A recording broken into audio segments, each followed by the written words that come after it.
దస్తగిరి ఫిర్యాదుపై రెండో రోజు కడప జైల్లో విచారణ కొనసాగుతోంది. గతంలో కడప జైలు సూపరింటెండెంట్గా పనిచేసిన ప్రకాష్తో పాటు డాక్టర్ చైతన్యరెడ్డి కూడా విచారణకు హాజరయ్యారు. మరింత సమాచారం మా ప్రతినిధి మురళి ప్రత్యక్ష ప్రసారం ద్వారా అందిస్తారు. వైఎస్ వివేకానందరెడ్డి హత్య కేసులో అప్రూవర్గా ఉన్న దస్తగిరి ఇచ్చినటువంటి ఫిర్యాదుపైన రాష్ట్ర ప్రభుత్వం విచారణాధికారిగా Rajahmundry central jail superintendent Rahul శ్రీరామును నియమించిన నేపథ్యంలో ఇవాళ రెండో రోజు కూడా ఆయన కడప జైల్లో విచారణ చేపడుతున్నారు. నిన్న దస్తగిరిని ఎవరైతే బాధితుడిగా ఉన్నాడో దస్తగిరి నిన్న 3 గంటల పాటు విచారించారు. ఇవాళ మరో ఇద్దరు ఆరోపణలు ఎదుర్కొంటున్నటువంటి ఇద్దరు వ్యక్తులు కూడా రాహుల్ ఎదుట విచారణకు హాజరయ్యారు. ప్రధానంగా ఈ కేసులో వివేకానందరెడ్డి హత్య కేసులో 5వ నిందితుడిగా ఉన్నటువంటి దేవిరెడ్డి శివశంకర్ రెడ్డి కుమారుడు డాక్టర్ చైతన్యరెడ్డి కొద్దిసేపటి క్రితమే కడప జైల్లోని విచారణ అధికారి ఎదుట హాజరయ్యారు. ఆయనతో పాటు గతంలో కడప జైలు సూపరింటెండెంట్గా పనిచేసినటువంటి ప్రకాష్ కూడా విచారణ అధికారి ఎదుట హాజరయ్యారు. వీరిద్దరు కూడా లోపల విచారణ అధికారి ఎదుట తమ వాంగ్మూలాన్ని అందిస్తున్నటువంటి పరిస్థితి మనకు తెలుస్తోంది.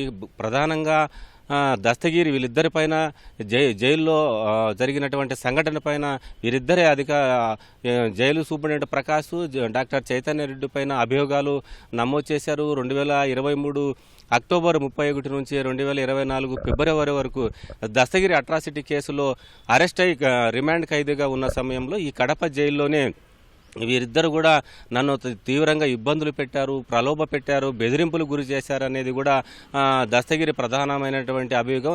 ఆ దస్తగిరి ఇచ్చినటువంటి కంప్లైంట్ మేరకే పులివెందుల పోలీస్ స్టేషన్లో ఈ నెల 3వ తేదీన వీరిద్దరితో పాటు డిఎస్పీ నాగరాజు, సిఐ ఈశ్వరయ్య పైన కూడా కేసులు నమోదాయి. అయితే దీనిపైన రాష్ట్ర ప్రభుత్వం తీవ్రంగా పరిగణించి దీనిపైన పూర్తి స్థాయి సమగ్ర నివేదిక ఇవ్వాలని జైళ్ల శాఖను ఆదేశించిన నేపథ్యంలో ప్రస్తుతం రెండో రోజు ఇక్కడ విచారణ కొనసాగుతోంది. రాహుల్, శ్రీరామ్ వీరిద్దరిని కూడా దస్తగిరి ఆరోపించినటువంటి అతని క్వశ్చన్లు, అతను ఆరోపిస్తున్నటువంటి అభిప్రాయాలన్నీ కూడా వీరి ముందర ఉంచి సమాధానాలు రాబడుతున్నట్టు తెలుస్తుంది. ప్రధానంగా దస్తగిరి ఆరోపించింది డాక్టర్ చైతన్యరెడ్డిని చేసినటువంటి అంశం ప్రకారం 2023 నవంబర్ 28న ఈ డాక్టర్ చైతన్యరెడ్డి ఎవరైతే ఉన్నారో ఆయన వైద్య శిబిరం పేరిట కడప జైల్లోకి వచ్చి అక్కడ ఎస్ఎస్ఆర్ బ్యారకులో ఉన్నటువంటి దస్తగిరిని ప్రలోభ పెట్టి బెదిరించాడనేది కూడా ప్రధానంగా అభియోగం ఎదుర్కొంటున్నారు చైతన్యరెడ్డి. వివేకానందరెడ్డి హత్య కేసులో దస్తగిరి అప్రూవర్గా మారడం వల్ల అవినాష్ రెడ్డి, దేవిరెడ్డి శివశంకర్ రెడ్డి, భాస్కర్ రెడ్డి అనేక ఇబ్బందులు ఎదుర్కొంటున్నారు. నువ్వు మాకు వైఎస్ కుటుంబానికి అనుకూలంగా సాక్ష్యం చెప్పాలి, సాక్ష్యం చెప్తే నీకు 20 కోట్ల రూపాయలు కూడా ఆఫర్ ఇస్తానని డాక్టర్ చైతన్యరెడ్డి ఆ బ్యారకులో ఉన్నటువంటి దస్తగిరికి ప్రలోభ పెట్టడం, ఆయన వినకపోవడంతో జైలు నుంచి బయటికి వచ్చిన తర్వాత నిన్ను నరికేస్తామని కూడా హెచ్చరించాడు, బెదిరించాడు అనేది కూడా దస్తగిరి పోలీసులకు ఇచ్చినటువంటి కంప్లైంట్. అయితే ఆ దస్తగిరి ఏవైతే చెప్పాడో అవన్నిటిపైన ఎందుకు ఇలా చెప్పాల్సి వచ్చింది, మీరు వైద్య శిబిరం పేరిట జైలులోకి వచ్చి దస్తగిరిని కలిశారా లేదా, 20 కోట్లు ఆఫర్ చేశారా లేదా, ఎందుకు మీరు బెదిరించాల్సి వచ్చింది, వివేక హత్య కేసుతో మీకేంటి సంబంధం అనేటువంటి ప్రశ్నలను కూడా విచారణాధికారి రాహుల్ డాక్టర్ చైతన్యరెడ్డిని అడుగుతున్నట్లు మనకు సమాచారం ఉంది. దీంతోపాటు సూపరింటెండెంట్ గతంలో కడప జైలు సూపరింటెండెంట్గా పనిచేసినటువంటి ప్రకాష్ పైన కూడా దస్తగిరి ఆరోపణలు చేశాడు. డాక్టర్ చైతన్యరెడ్డి ఎవరైతే ఉన్నారో ఆయన బెదిరించే సమయంలో సూపరింటెండెంట్ ప్రకాష్ కూడా పక్కనే ఉన్నాడు. కానీ అతను కూడా వారించినటువంటి పరిస్థితి లేదు. ఒక జైలు నిబంధనలకు విరుద్ధంగా ఒక డాక్టర్ ఖైదీ బ్యారేక్లోకి వచ్చి బెదిరిస్తున్న సూపరింటెండెంట్ పట్టించుకోవడం లేదని కూడా ప్రధానంగా ఆరోపణలు చేస్తున్నారు.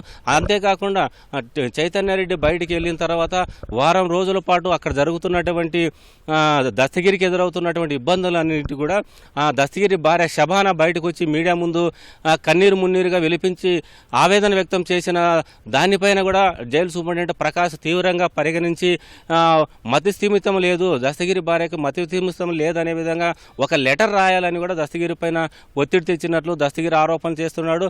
ఆ లెటర్ రాయకపోవడం పైన వారం రోజుల పాటు అతని చీకటి గదిలో కూడా బంధించారనేది కూడా దస్తగిరి చెప్తున్నటువంటి మాట.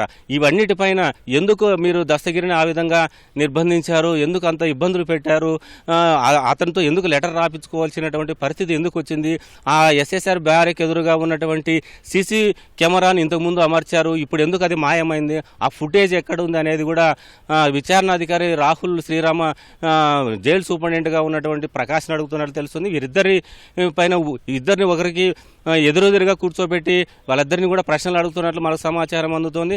సాయంత్రం వరకు వీరిద్దరిని ప్రశ్నించిన తర్వాత మరో వారం రోజుల్లో దీనిపైన పూర్తి స్థాయి నివేదికను ఈ విచారణాధికారి రాష్ట్ర ప్రభుత్వానికి అందించేటువంటి అవకాశం ఉంది. ఇది కడప నుంచి తాజా పరిస్థితి. కెమెరామెన్ జగదీష్తో Murali, ETV news. Over to studio.